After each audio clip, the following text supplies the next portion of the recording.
our house was the center of activity in the beginning because I had to create an organization from just it was a spontaneous movement, and so the organization was created, and a lot of the activities, meetings and so forth, were held at our house.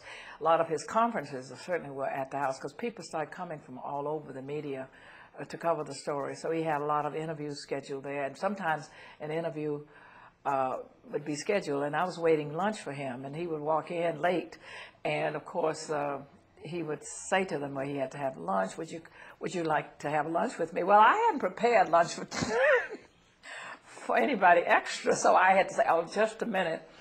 I'll call you in a few minutes, and then try to find some more food from somewhere. So I learned pretty quickly to have a lot of food on hand. I always have more than what Martin and I could eat. But anyway,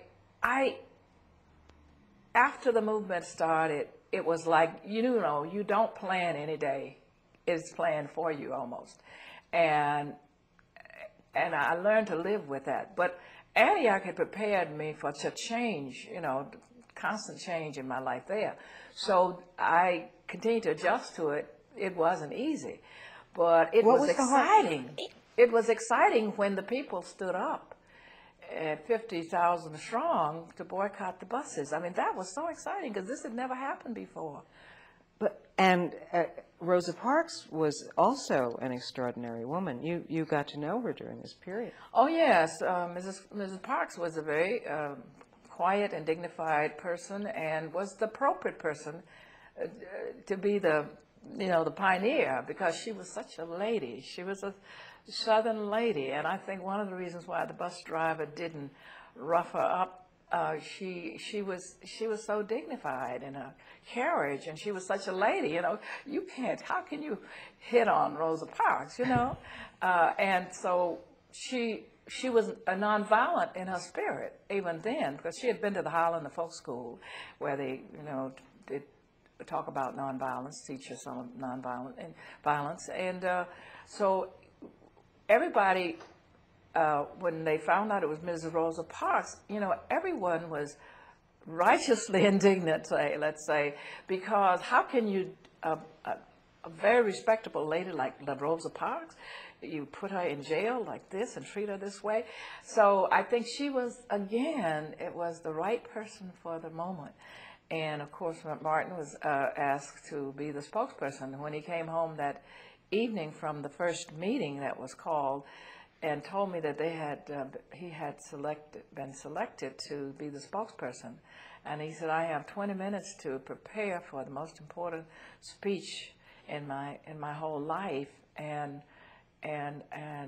he was obviously nervous, but he had a way of doing an outline. He did an outline quickly, and he could speak from an outline as well.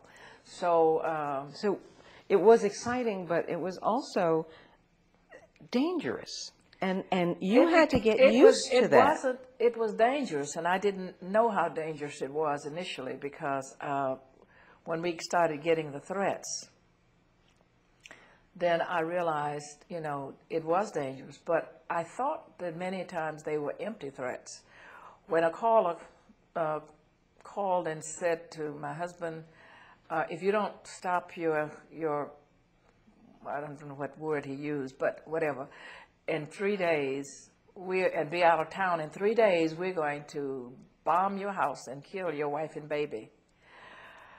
Well, when the bomb, there was some talk about bombing, supposing they bomb, and I thought, well, nobody's going to bomb the house.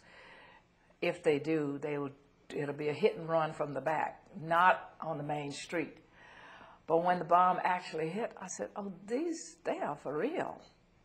And we could have been hurt, we could have been killed even. So, that's when I realized how dangerous it was. And that's when I also had to realize that if I continued with my husband in the struggle, that I too could be killed. How do you adjust to that? How do you? Well, again, I've turned within, and I did a lot of soul searching and praying, because I know that if we are doing God's work and doing the right thing, that, that God would protect us. I had that belief. That was my feeling. Now, of course, it doesn't mean that, you may not be, that you may avoid being killed. It means that you could be killed. But you have an inner peace and a satisfaction if you feel that you are doing the right thing and doing what God intends for you to do. Because I remember after the house was bombed, and I had to, because my parents were trying to pull me away, and his parents were trying to pull him away. And I knew I wasn't going anywhere. But I had to be polite about it. But I had to come to a peace within myself that I am not going to go anywhere. I'm going to be right here because this is what this is right, what we're called to do. And then I started thinking back over the path that that had led me there, from my home training, the threats from my father, and I thought, gosh, my father was threatened in his early years, in my early years.